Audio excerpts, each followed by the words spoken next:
Hi hello friends, welcome back to our channel. இன்றைக்கி நம்ம சேனலில் பார்க்க போகிற செக்மெண்ட் என்னென்னு பார்த்தீங்கன்னா, ஆம்லெட் எப்படி பண்ணலான்னு பார்க்கலாங்களா. ஃபஸ்ட்டு இதுக்கு நான் 2 முட்டை எடுத்துக்கிறேன். உடச்சிட்டு நல்லா பீட் பண்ணிக்கிறேன். அந்த எல்லோ மஞ்சள் கருவும் வெள்ளை கருவும் நல்லா கலங்குற மாதிரி நல்லா அடிச்சுக்கிறேன். அடித்ததுக்கப்புறமா 2 மீடியம் சைஸ் பெரிய வெங்காயம் எடுத்திருக்கேன். அது நல்லா பொடி பொடியாக சாப் பண்ணியிருக்கேன்.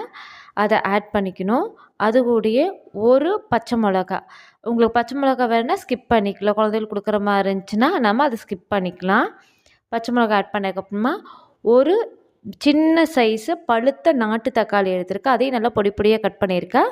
அது கூடயே ஒரு கொத்து கருவேப்பிலை நல்லா பொடி பொடியாக கட் பண்ணியிருக்கேன். நீங்கள் கொத்தமல்லி தழையை ஆட் பண்ணுறதா இருந்தாலும் உங்களோட ஆப்ஷனல் தான் இது பண்ணிவிட்டு இது எல்லாம் போட்டுட்டு கொஞ்சமாக நான் 1/2 ஸ்பூன் மிளகுத்தூள் ஆட் பண்ணிக்கிறேன். அது கூடயே பார்த்திங்கன்னா நான் கொஞ்சமாக மஞ்சத்தூள் ஒரு 1/4 டீஸ்பூன் அந்தளவுக்கு ஆட் பண்ணால் போதும். அதுக்கு போக இதுக்கு தேவையான அளவுக்கு உப்பும் ஆட் பண்ணிக்கோங்க. ஆட் பண்ணிவிட்டு நல்லா கலக்கி விடுங்க.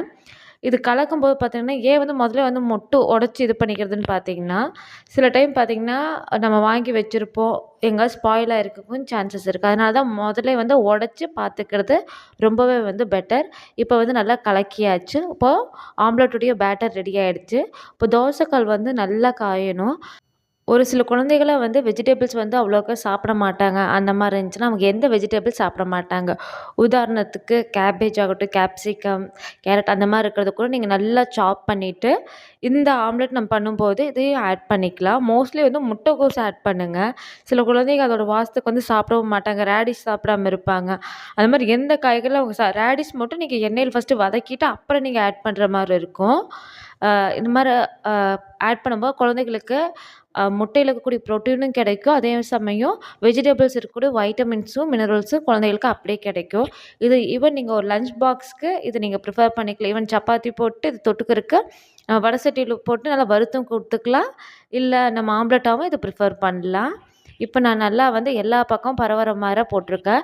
இது கொஞ்சம் மொந்தமாக ஊற்றுற மாதிரி தான் இருக்கும். நார்மலாக நம்ம ப்ளைனாக ஊற்றுறதுக்கும் இதுக்கும் கொஞ்சம் வித்தியாசம் இருக்குது. கொஞ்சம் மொந்தமாக ஊற்றினா தான் நம்மளுக்கு. தட்டு போட்டு மூடும்போது லைட்டாக ஓரத்தில் இருக்கிறதெல்லாம் வெந்துடும். தக்காளி அந்த ஆவியில் வேகும்போது அதோட அரோமாவும் நல்லாயிருக்கும். இப்போ இந்த இதுக்கு ஆம்லெட்டை நான் ஒரு சின்ன தட்டு வச்சு மூடிடுறேன். கொஞ்சம் தட்டில் வச்சக்கப்புறமா சன்னம் பண்ணிடுங்க.